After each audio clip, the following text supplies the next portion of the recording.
Hello everyone, আমি সঞ্চিতা। বং লাইব্রেরির আরও একটি পর্ব আজ আপনাদের সামনে শেয়ার করলাম। আশা করছি আপনারা যে যেখান থেকেই দেখছেন সকলে ভালো আছেন এবং সুস্থ আছেন। আমরাও আছি ভালো। আজ বৃহস্পতিবার। আজ আমরা এসেছি আমাদের বাড়ির কাছে কিছু পাতা কালেক্ট করার জন্য। এখন যেহেতু ফল সিজন চলছে, তো আমরা দেখতেই পাচ্ছি এখন সব জায়গায় এরকমভাবে পাতাগুলো পড়ে রয়েছে। ম্যাপেল লিফগুলো দেখতে কিন্তু ভীষণ ভালো লাগে। যখন এই ম্যাপেল লিফগুলো হলুদ কালার হয়ে যায় তখন দারুণ লাগে দেখতে। শুধু ম্যাপেল লিপি নয়, এখন তো সব গাছের পাতাই প্রায় ঝরে যাচ্ছে। সেই জন্য স্কুলগুলোতে এই সময় বিভিন্ন প্রজেক্টের কাজ দেওয়া হয়। তুনাই যেহেতু এখন ছোট, সেই জন্য ওকে বড় বড় কিছু কাজ স্কুল থেকে দেওয়া হয় না, ছোট ছোটই কিছু কাজ দেওয়া হয়, যাতে ও নেচারের সাথে পরিচিত হতে পারে। যে গাছের পাতা প্রথমে কেমন থাকে, ধীরে ধীরে তার রূপটা কেমন পরিবর্তন হয়, আর সেই পাতা দিয়ে আমরা নানা রকম কিছু করতে পারি। আর এই যে দেখুন, আজ মনে হচ্ছে এখানের সব পাতাই আজ বাড়িতে যাবে। আমি বললাম খুব একটা বেশি পাতা লাগবে না, অল্প কয়েকটা নিলেই হবে। আর তুনাইয়ের পাপা আর তুনাই বেশ আনন্দ করে সব পাতাগুলোই নিয়ে যাচ্ছে। চলুন তবে বাড়ি যাই, গিয়ে দেখাই তুনাই স্কুলে তুনাইকে কি কাজ দিয়েছে। ছোট বাচ্চাদের না ছোট ছোট কাজগুলো দেখতেও খুব ভালো লাগে, আর ওদেরকে সাহায্য করতেও ভীষণ ভালো লাগে। ইউকের সমস্ত স্কুলগুলোতেই প্যারেন্টসদের সাথে টিচার্সদের একটা গ্রুপ থাকে। সেখানে টিচার্সরা নানা রকম কিছু পোস্ট করেন, যে বাচ্চাটি আজ কি শিখছে স্কুলে, তারপরে তাদেরকে বাড়িতে আমাদের কিভাবে প্র্যাকটিস করাতে হবে, বা তাদেরকে নেচারের কি কি জিনিসের সাথে আমাদের পরিচিত করানো উচিত, নানা রকম কিছু সেই গ্রুপটিতে কিন্তু পোস্ট করেন। সেই গ্রুপটিতে বাচ্চাদের ছবিও যেরকম থাকে, আমরা কিন্তু বাড়িতে বসেই দেখতে পারি যে বাচ্চাটি আর স্কুলে কি কি শিখছে। সেই হিসেবে আমাদের বাড়িতে কিন্তু ওদেরকে প্র্যাকটিস করাতেও সুবিধা হয়। তেমনভাবেই সেই গ্রুপটিতে এই ফল সিজনের পাতা দিয়ে নানা রকম জিনিস তৈরি করতে বলেছে। সেটা ফেস হতে পারে, নানা রকম একটা হাউস হতে পারে, যে যেমন পারবে সে তেমন ভাবে যেন নিয়ে আসে। তারা অনেক অপশনস দিয়েছে, তার মধ্যে আমরা যতগুলো পারবো ওই পাতা দিয়ে ততগুলো রেডি করব। আর এদিকে তুনাই, আমি, তুনাইয়ের পাপা, আমরা তিনজনই বসে গেছি ওর কাজ করতে। এই জিনিসটাও কিন্তু খুব দরকার। বাচ্চার যখন প্রজেক্টের কাজ হবে, যদি বাবা মা দুজনেই যদি ফ্রি থাকেন, একসাথে বসবেন ওর সাথে কাজ করার জন্য, তাহলে ওরও ভীষণ ভালো লাগবে। আর এদিকে দেখুন, আমার ডাইনিং টেবিলটা পুরো ভরে গেছে পাতাতে, যার হয়তো কয়েকটাই আমার দরকার লেগেছে, আর বাদ বাকি সবই যাবে এখন ডাস্টবিনে। আর এই যে আজ শুক্রবার, সকাল এখন প্রায় 9:45 মতন বাজতে গেল। তুনাই যাচ্ছে এখন স্কুলে। তুনাইয়ের সবকিছুর মধ্যে ওর এই লিফট ম্যানটাও ভীষণ পছন্দ হয়েছে, তাই বললো আমি আর প্যাকেটটার কোনো কিছু নেব না, আমি এই লিফট ম্যানটা টিচারের হাতে দেব। তাই দেখো না, ওটাই হাতে নিয়ে বসেছে। আর এদিকে দুপুর এখন 3:30 মতন বাজতে গেল আমার এখানে, আর ইন্ডিয়াতে বাজে এখন প্রায় 9টা মতন। আমি বসে গেছি আমার ভাই আর ভাইয়ের বউয়ের প্রথম বিবাহবার্ষিকী দেখার জন্য। এবছরও চেষ্টা করেছিলাম জানেন, যে বাড়িতে যাব, কিন্তু কোনো রকম ভাবে আর সেটা হলো না। সে মন খারাপের কথাটা না হয় নাই বলি, কারণ ভাবলেই সত্যি ভীষণ মন খারাপ লাগছিল যে আজকের দিনে, গত বছর বাড়িতে ছিলাম কিন্তু আজকের দিনে বাড়িতে যেতে পারলাম না। আজ ওদের প্রথম বিবাহবার্ষিকী, দূর থেকে দেখছি, ভিডিও কলে ওদের বিবাহবার্ষিকীর অনুষ্ঠানটা সকলের সাথে আমরাও ভাগ করে নিলাম। তুনাই একটু পরে স্কুল থেকে আসবে, ও এসে আমার সাথে বসে বসেই দেখবে, সেই অপেক্ষাতেই রয়েছি। কারণ তুনাইয়ের কেক কাটিং দেখতে খুব ভালো লাগে, তো সেই জন্য ওর জন্যই অপেক্ষা। এই ভিডিও কলগুলো না থাকলে জানি না কি হতো আমরা যারা বিদেশে থাকি, দেশ থেকে এতটা দূরে। অনেক অনুষ্ঠানে তো থাকতে পারি না ঠিকই, কিন্তু এই ভিডিও কলগুলোর মাধ্যমে একটু হলেও মনের শান্তিটা কিন্তু আসে। তবুও কিছু কাছের মানুষ আছে যারা আমরা বিদেশে আসার পর তাদের স্পেশাল দিনগুলোতে মনে রাখার জন্য একটু ভিডিও কল করারও প্রয়োজন মনে করেনি। খারাপ লাগলেও ভাবি, যারা মনে রেখেছে, যারা মনে করে, তাদের জন্যই জীবনে বাঁচতে হবে। এই যেমন আজ যেতে পারিনি, কিন্তু এই যে ভিডিও কলগুলোতে দেখছি তাদেরকে, তারা একটু আনন্দ করছে, সেখানে কিন্তু নিজেকেও কিন্তু আমি সামিল করতে পারছি। এই হলো তাদের অ্যানিভার্সারির কেক। ভাই চেয়েছিল খুব সিম্পল একটা কেক বানাবে। আমরা বলেছিলাম তোদের অ্যানিভার্সারির আগে আমরা ঠিক চলে আসব, আর আমি তোদের অ্যানিভার্সারির জন্য খুব বড় করে একটা কেক বানাবো।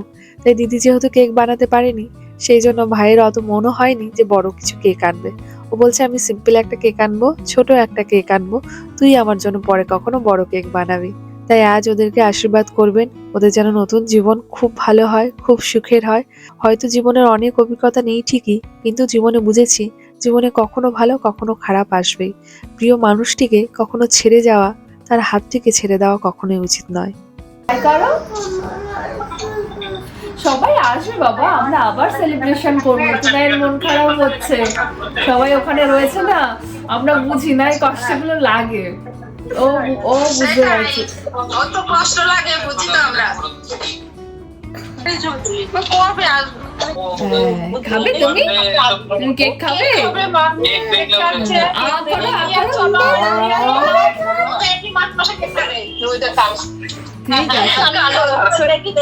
ঠিক আছে।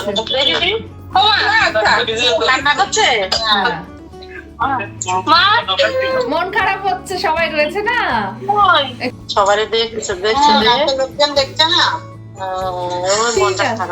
ঠিক আছে, চলো চলো খাওয়া দাওয়া করো সবাই। ঠিক আছে, আচ্ছা চলো রাখি। আমি এটা সরিয়ে ওদের ইয়ে করবো। হ্যাঁ ঠিক আছে, চলো টাটা টাটা টাটা টাটা টাটা টাটা। তুনার খুব মন খারাপ হচ্ছে আজকে, মানে আমারও কষ্ট হচ্ছে, কিন্তু ও ছোট মানুষ তো, ও জিনিসটা এখন, আগে আরো ছোট ছিল তখন অতটা ওর কাছে ফিল হতো না, তো এখন বোঝে বাড়িতে লোকজন এসছে, কেক কাট করাটা ওর কাছে একটা ভীষণ একটা ইমোশন, কিন্তু ও নিজেও খুব ভালোবাসে, আর অন্য কারোর বাড়িতে কেক কাট হলে যদি ও না থাকে ওর খুব খারাপও লাগে। মন খারাপ করে না বাবা, আমি তোমার জন্য কেক বানাবো, তাহলে তোমার জন্য কেক বানাবো, এরকম হোয়াইট কালারের পার্পল কালারের কেক বানাবো তোমার জন্য। If they come, then you make typical, but they're not coming. ওর কথা হচ্ছে এখানে আসুক না, মানে আমি যাই না যাই, ওরা তো এখানে আসতে পারতো, আমরা এখানে সেলিব্রেশন করতাম। ওর কাছে কিন্তু ওর বার্থডেটাই স্পেশাল নয়, মানে যারই বার্থডে হোক না কেন কেক কাট করবে, সে কেক কাট করবে, ওটাতেও কিন্তু তোনার ভীষণ খুশি হয়। স্কুল থেকে এসছে সবে, আজকে কত সুন্দর স্টিকার পেয়েছে, কি লিখেছে বাবা? ও বাবা, তুমি কি আজকে মিউজিক কিছু করেছো নাকি? তোমাকে স্টিকার দিয়েছে, কি করেছো? মিউজিক কি বাজিয়েছিল দেখি, বলো বলো, কি বাজিয়েছো? Why they're not coming? Then or why? মাথায় এখন ওটা বসে গেছে যে ওরা কেন এখানে আসেনি, আমরা এখানে সেলিব্রেশন করতে পারতাম। একটা বছর কাটিয়ে দিলাম এখানে। গত বছর বিয়ের দিন এই সময় তো তাড়াহুড়ো করে, এই সময় মনে হয় আমি খুব সময় তো পার্লারেই ছিলাম। হ্যাঁ পার্লারেই ছিলাম না? হ্যাঁ চলে এসেছিলাম বাড়ি। ও না না, পার্লার থেকে বাড়ি চলে এসেছিলাম, আর সবাই অপেক্ষা করেছিল কখন আমি আসবো পার্লার থেকে, তারপর ওদের বাড়িতে যাওয়া, বিয়ের দিন আজকে। একটা বছর হয়ে গেল, যাই হোক ওদের নতুন জীবন, তবুও 1 বছর হয়ে গেছে, তবুও এটা বিবাহিত নতুন জীবনই। ওদের জীবন খুব ভালো হোক, ওরা খুব সুন্দরভাবে ওদের দাম্পত্য জীবন কাটাক। দিদি হিসেবে, জিজু হিসেবেও, মানে আমাদের কাছ থেকে এটাই আশীর্বাদ, ভালোবাসা আর কি ওদের জন্য রইল। যেখানেই থাকি না কেন, ভালোবাসা আশীর্বাদ দূর থেকেও দেওয়া যায়, তাই না? আর এই যে বাড়িতে আর যারা যারা এসছেন সকলে মিলে খাওয়া দাওয়া করছেন, সকলের সাথে তো আর আলাদা আলাদা করে তো আর দেখা করা সম্ভব নয়, তাই আমার ভাইয়ের বউ একটা ভিডিও করে দিল, যার মাধ্যমে আমি সকলকে দেখতে পারলাম। আর এই হলো আমার মামা, মামি আর মামাতো ভাই। আমার তো নিজের কোনো মামা নেই, সবাই মাসি, তাই এই হলো আমার মায়ের মামাতো ভাই, মানে এটাই হলো বড় মামা। আর বাদ বাকি যে 2টো মামা আছে ওরা আমার থেকেও বয়সে ছোট, তাই ছোটবেলা থেকেই ওকে মামা বলে ডাকি। আর ঘরে সকলে মিলে বসে রয়েছে, ওদেরকে দেখেও আমার ভীষণ ভালো লাগছে যে আজ আমাদের বাড়িতে সকলে মিলে এসেছে। আর এই যে এখন ঘড়িতে প্রায় 4:30 মতন বাজতে গেল, আমরা যাচ্ছি এখন তোনা স্কুলে। তোনাই যে স্কুলে পড়ে সেই স্কুলে নয়, তোনা স্কুলের পাশে আরো একটা স্কুল আছে, সেই স্কুলে যাচ্ছি। আজ আছে ওদের ডান্স পার্টি, সকল বাচ্চারা একসাথে মিলে আজ ডান্স পার্টিতে এনজয় করবে বলে। এখানকার স্কুলগুলোতে বাচ্চাদের মাইন্ডটাকে ফ্রেশ রাখার জন্য যেরকম নানা রকম অ্যাক্টিভিটি করানো হয়, তার সাথে সাথে এইরকম ভাবে ডান্স পার্টিও রাখা হয়। যদিও তোনাই আজ প্রথমেই আসছে এই ডান্স পার্টিতে, দেখা যাক ও আজ কতটা আনন্দ করতে পারে। আজকের ব্লগটা তবে এখানেই এন্ড করলাম। ব্লগটি শেষ হওয়া পর্যন্ত দেখার অনুরোধ রইল। ভালো থাকবেন সকলে, সুস্থ থাকবেন সকলে। ব্লগটি কেমন লাগলো অবশ্যই জানাবেন। দেখা হচ্ছে খুব শিগগিরই আপনাদের সাথে।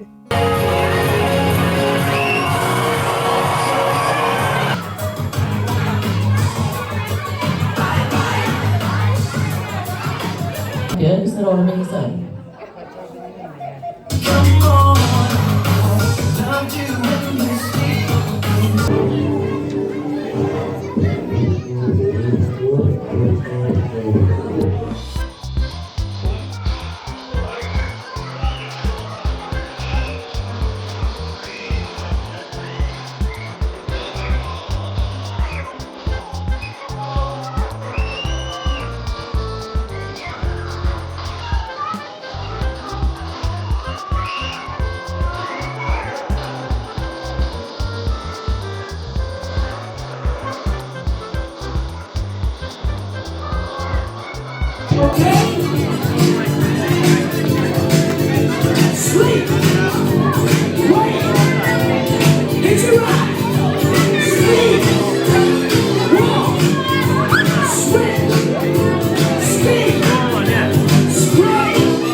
definitely going to need some help in musical statues with all these tiny little ones.